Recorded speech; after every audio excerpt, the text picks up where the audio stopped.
হান্নানা একটা খেজুর গাছের নাম, যাকে ধরে খুতবা দিতেন রাসূলে আকরাম, যাকে ধরে খুতবা দিতেন রাসূলে আকরাম।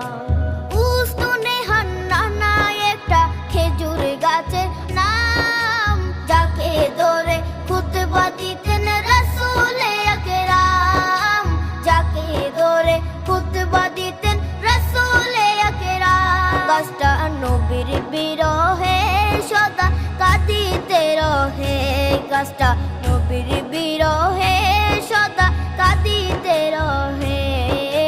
হতবাক হই দেখে যত সাহাবায়ে কেরাম, হতবাক হই দেখে যত সাহাবায়ে কেরাম। নবী রহমতে আলম